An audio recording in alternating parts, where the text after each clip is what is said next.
Hey, welcome back to another review. This one's pretty exciting. We have the URSA Mini Pro. Yes! And on this occasion, I decided to make a sweet intro. So enjoy. Well, I have a wonderful electronic invention I want you to see. It looks something like this.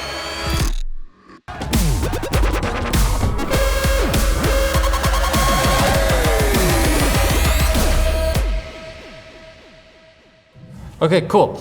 Hey, we're back from that intro. I hope you liked it. Anyway, so what I'm gonna do is kind of go over like an overview of it, and as I go, I'll give my opinions of what I think of this camera. So just a quick note, I did rent this from lensrentals.com. I wanted to test it out because I'm looking to replace my 4K. I typically do a 2-camera setup, so I have the URSA 4.6K and the 4K. So I'm thinking about switching this one to be my A cam, 4.6K to be B cam, and then selling the 4K.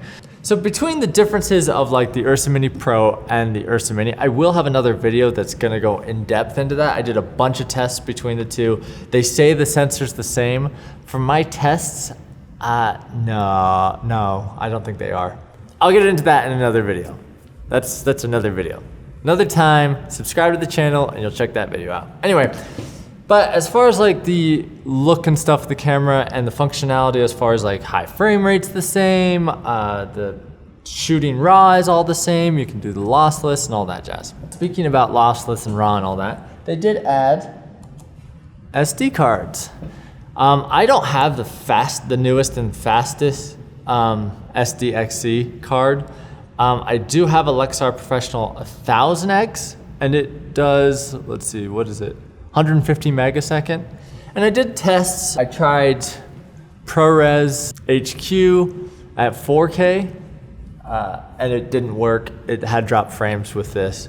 But 422, not HQ, 422 ProRes did work just fine. 30 seconds straight I recorded just to test it and I didn't have any drop frames or any issues, which was awesome. And then with 1080, I actually was able to shoot RAW at 3:1. on 1080. But again, if you're shooting RAW at 1080, you are cropping in on the sensor. So that's a good thing to note. If you shoot anything but 4.6K RAW, you're cropping in slightly. To the Ultra HD, it's just a little bit. And then with the 2K and the 1080, it's like the 2.6 or something crop, whatever it is. So that's a good note to note. So let's look at some footage. Like, nothing like this camera can capture great things like dogs and here's a McDonald's that is crushed as a metaphor for McDonald's crushing my dreams as a child. Great footage of stuff. Cool. Anyway, so there's some footage for you. Pretty exciting. Is it worth it? That's the first question. Yes, this camera is worth the extra $1,000 if you're looking to get an URSA, if you don't have one, or if you're looking to even upgrade from the URSA Mini to the Pro. That one I'm not sure about, maybe. But I guess you can be the judge of that when this review's over. It's meant basically for, oh, you know what? Hang on. All right, there we go. So I need the EVF on there because kind of important. So that's the one thing I would say, if you're gonna get an URSA Mini Pro, I would say you really do need the EVF. The EVF is what this camera is kind of meant to be used with. Just because when you're holding it, all the buttons are right there. It's pretty intuitive as far as like finding the button and using it. So yeah, if you're using it handheld without the EVF but with the viewfinder, it's a lot more cumbersome. And so that's one of my first pet peeves is it's not super user-friendly to be using one-handed like this. I mean, you can put the handle on the side, but the handle only has like limited functionality. And even with the handle on the side, it's so heavy, it just pulls down. I don't think the design was very good as far as putting the handle on the side. Okay, so let's walk through it. So we have the programmable buttons, which are awesome. Really great placement.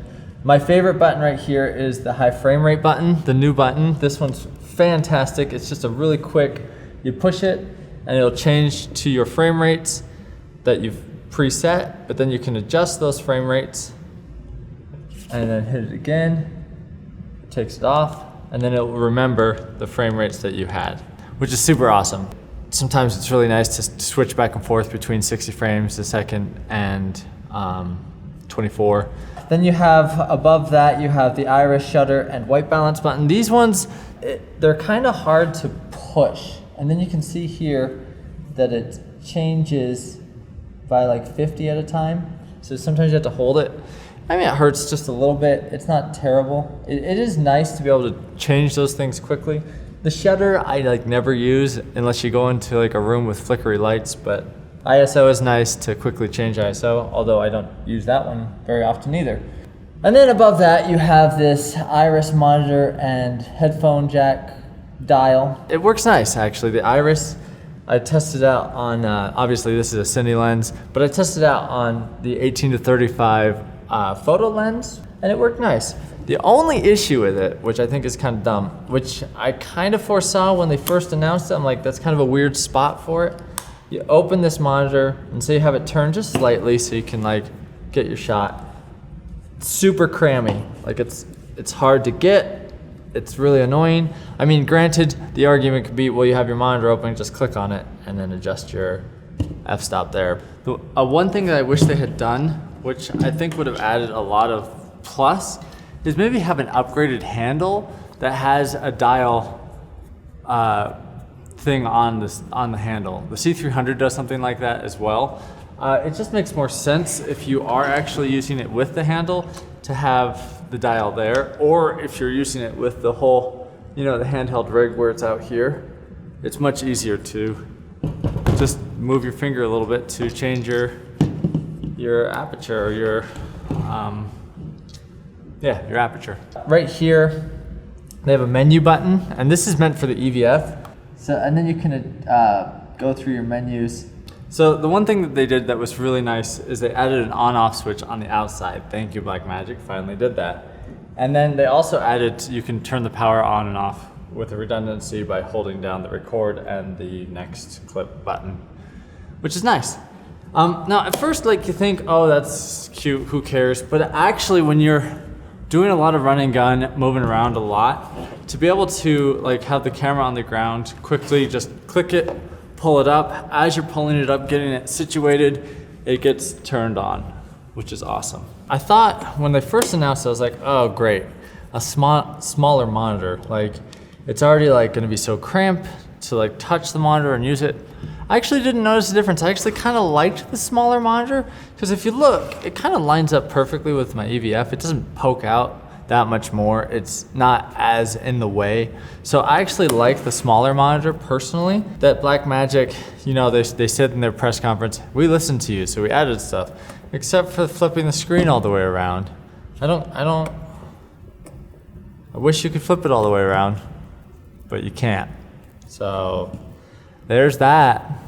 The URSA Mini Pro allows you to capture DNG stills, which is pretty cool. And then you have your time code, and then this little LCD that you can brighten and turn off. I'm glad that they have it able to turn off. And when I first got it, I was like, oh yeah, it's cool, little LCD screen, that's cool. It's actually quite handy. I actually really like it. We open it, and we have all these little dials for audio, and then the same little buttons that were there before on the URSA Mini. I don't like how crammy these buttons are, especially the record button. It's pretty easy to miss as far as hitting it, but I do love having this one in the front here, which is super, super helpful. And then you have all these audio functions, which I don't really use ever or care about, so I'm sure somebody likes them, but yay, they're there. Cool. Oh, almost forgot the most important. Built-in NDs. Oh, you have a 246, which is great. See how that rhymed? 246, which is great. Did that rhyme? Well, I guess great rhymes with 8, and you think after 6 would be 8. But hey, that's stupid. Yeah, built-in NDs, fantastic. I did some tests, and it does have IR built into it, so it has the IR cut built in, which makes it so you don't have all that color pollution when you're adding on 6 stops of ND, which is a lot. And it's super, super handy to be out shooting and just quickly swap between your NDs. One thing I really like that I don't think they talked about, and I wish they had, is when you flip the NDs, it actually gives you a readout on your monitor, both on the EVF and on the monitor, that tell you what it is. I thought that was really cool. Like, hey, thanks, Blackmagic. That's a nice little touch, so I don't have to take my eye off and be like, which one am I on? Oh wait, where's the little guide? Oh, 2 is 2 steps. Okay, I'm on, oh, there we go. Yeah, so it does have this little guide on the side that tells you what f-stop you're on or whatever. One thing I wish they had done, that I think this would have been a really smart move, is allow these buttons to be more programmable. That's the one thing the C300 has over the URSA Pro, is that it has a lot more programmable buttons. Like URSA Pro only has 2. I wish they had made even these little dials programmable, like I could change frame rate with one of them or something, or even added a couple, like in the front here, you have the white balance button, but I wish they had added like, you know, another button or 2 that you could do programmable, because that's really nice, because I have like lookup tables and then my false exposure. It'd be nice to have like a magnify or a peaking button on the outside instead of having to open it and click the peaking button here. But this camera is really meant for documentary filmmakers. It's so much faster to switch your NDs, to switch between some of the iris and the shutter and the white balance, because, you know, in documentary filmmaking, you're going in and out of doors a lot. You're just run and gun. This is a fantastic run and gun camera. I would put it up there with the C300. The point is, it's a great upgrade from the URSA Mini. You know, it's up to you. If what I said was like, wow, I need that, then great, get it. So that's the basic overview of the URSA Mini Pro. Let me know what you think in the comments below. I think it's a great camera. I'm really tempted to upgrade. I just need to find out financially whether I can or not. But I am looking to upgrade to this because of the functionality and some of the image quality that I've noticed. The one thing that I will note, the blacks did feel a little cleaner in the 4.6K Pro over the 4.6K. That's one thing I will say as a teaser for my 4.6K versus the Pro video. Anyway, hey, thanks guys, thanks for watching. Be sure to subscribe and check me out on the flippity flip. I don't know what that means. It's kind of stupid. Hey guys, yep. Cool. Yep.